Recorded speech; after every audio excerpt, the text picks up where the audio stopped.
bagong sama ng panahon o bagyong Berbena posibleng pumasok na ngayong weekend. Meron tayong bagong binabantayan sama ng panahon, tuloy-tuloy na epekto ng shear line at muling paghihina pero hindi pag-alis ng hanging amihan sa Northern Luzon. Magandang araw Pilipinas, ito ang Pilipinas Weather ngayon, ngayong araw ng Biyernes, November 21, 2025. Narito na ang ating update sa panahon. Kung bago ka lang sa ating channel, please like, share, and subscribe para lagi kang updated sa panahon. Salamat sa iyong suporta. Mga kababayan, unahin na muna natin ang pinakamainit na usapin. Isang cloud cluster o kumpol ng mga kaulapan ang kasalukuyang binabantayan sa labas ng ating Philippine Area of Responsibility o PAR. Ang tumataas na tsansa na maging isang low pressure area o LPA ngayong darating na weekend. At hindi lang yon, may posibilidad itong lumakas bilang isang bagyo next week, lalo na habang lumalapit sa Eastern Visayas o Caraga. Kung titingnan natin ang mga modelong ito, ECMWF, GFS, ICON, pati ang DeepMind, halos lahat sila ay nagpapakita ng posibleng pagbuo ng sama ng panahon sa bandang east ng Mindanao. Ang sabi ng ECMWF, mahinang low pressure area lamang ito, habang sinasabi naman ng Global Forecast System o GFS, posibleng mas organisado papalapit sa bandang Visayas. At ang sabi ng Ensemble, malinaw ang cluster ng November 23 to November 24. Again mga kababayan, wala pang opisyal na low pressure area o LPA at wala pang bagyo. Pero kapag sabay-sabay na tumutugma ang mga modelong ito, hindi natin pwedeng baliwalain ang lahat ng mga nakikita ng iba't ibang ahensya na nakabase sa satellite image na nakikita nyo ngayon. Kung magpapatuloy ang trend nito, sa darating na weekend, November 23 to November 24, posibleng mabuo bilang isang low pressure area na ito. At sa next week, November 25 to 26, posibleng tumawid ng Visayas to Southern Luzon. At maaari itong tawagin na bagyong Berbena kung tataas ang kategorya nito bilang isang bagyo. Kung sakali man, ito na ang ika-22 bagyo ng Pilipinas ngayong taon at ika-3 bagyo naman ngayong buwan ng Nobyembre. Shoreline at heavy rain alert. Habang inabangan natin ang posibleng low pressure area o LPA, nandyan pa rin ang malakas na epekto ng shoreline sa Northern Luzon. Today, heavy rain ang mararanasan mula 100 to 200 mm na buhos ng ulan sa lugar ng Cagayan. 50 to 100 mm naman na buhos ng ulan sa lugar ng Apayao, Isabela at Kalinga. Bukas, November 22, 100 to 200 mm naman na buhos ng ulan mula sa Cagayan pa rin at 50 to 100 mm naman na buhos ng ulan sa Apayao at Isabela. At sa darating na linggo, November 23, Sunday, 50 to 100 mm na buhos ng ulan sa Cagayan. Kaya ang lugar ng Cagayan, 3 araw na tuloy-tuloy na buhos ang ulan na mararanasan sa bawat bayan. Mas mataas ang ulan sa kabundukan, mas delikado dahil basa pa ang lupa mula kahapon at nitong mga araw.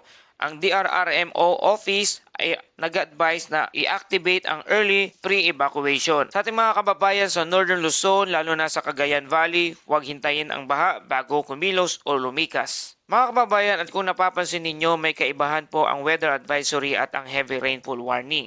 Ang heavy rainfall warning para sa mga sumusunod na 3 oras hanggang municipal level. Ultra precise na gamit ang Doppler radar at basihan na sa class suspension. Habang ang weather advisory naman, mas malawak ang sakop nito, 24 oras lamang na outlook at province level na lamang ito. Hindi kasing accurate ng heavy rainfall warning pero mahalaga sa early awareness. Kaya lagi pong tingnan ang heavy rainfall warning kung naghihintay kayo ng class suspension o ng announcement. At narito na ang ating public weather forecast sa araw na ito. Sa Northern Luzon, Cordillera, Cagayan, Isabela, Quirino, Nueva Vizcaya, maulap na may kalat-kalat na ulan at thunderstorm dulot ng shoreline. May banta ng flash flood at landslide. Sa Ilocos Region at Batanes, maulap na may pag-ulan, dulot naman ng amihan at may banta ng pagbaha sa mga mababang lugar. Sa Mindanao at Palawan, Caraga, Northern Mindanao, Davao Region, Soc-Sargen at Palawan, maulap at madalas na thunderstorm dulot naman ng ITCZ o Intertropical Convergence Zone. May banta ng biglaang pagbaha. At sa natitirang bahagi ng Mindanao, bahagyang maulap hanggang maulap na may thunderstorm sa bandang hapon o gabi. Sa Luzon at Visayas, rest of the country, mula sa Quezon at Aurora, maulap na tuloy-tuloy na ulan. Dulot naman ito ng easterlies. Mag-ingat sa posibleng landslide. At sa Metro Manila at sa natitirang bahagi ng bansa, partly cloudy to cloudy skies na may ila-ilang thunderstorm. Mag-ingat sa mga biglaang pagbaha, lalo na sa mga baradong lugar. At para sa ating wind and coastal conditions, sa Northern Luzon, moderate to strong wind from northeast. Moderate to rough seas na may alon mula 2.1 hanggang 4 na metrong taas. Ang mga maliliit na bangka ay huwag munang pumalaot. Rest of Luzon at Eastern Visayas, moderate to strong wind na may alon ng 1.5 to 3.1 metrong taas. At sa rest of the country, light to moderate wind na may alon na 0.6 hanggang 2.1 metrong taas.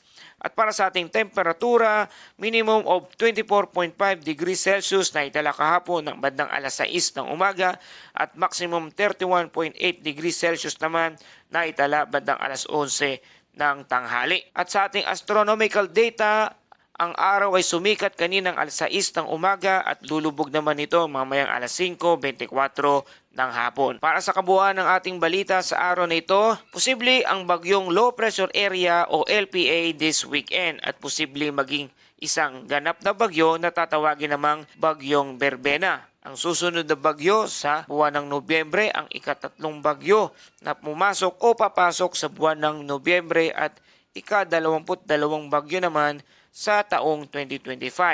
Ang shoreline ay delikadong ulan sa Cagayan Valley mula ngayong araw hanggang sa linggo. Ang ITCZ o Intertropical Convergence Zone na tuloy-tuloy ang thunderstorm sa Mindanao at Palawan. Easterlies naman ang ulan sa Aurora at Quezon. Hanging amihan nagdudulot ng malamig, maulan at maalon sa lugar ng Northern Luzon. At ang alon na umaabot na 4 meters ang taas sa iba't ibang baybayin na nabanggit natin kanina, bawal muna ang mga maliliit na bangga na pumalaot. So stay alert, stay prepared, and stay safe. At para sa ating Bible verse of the day mula sa Psalms 46 verse 1, ang Diyos ang ating kanlungan at lakas, handang saklolo sa oras ng kagipitan. Maraming salamat po sa lahat ng manonood, lalo na sa ating mga kababayang OFW subscribers mula sa Middle East, Europe, Asia at Amerika. Kayo ang lakas ng channel na ito at malaking bagay ang inyong super thanks, comment at araw-araw na suporta.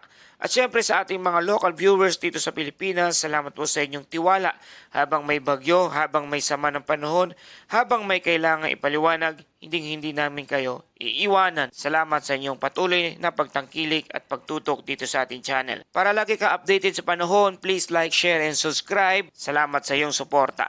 Ito ang Pilipinas weather ngayon na laging nagpapaalala, mag-ihanda, mag-iligtas, mag-alerto. Ingat tayong lahat.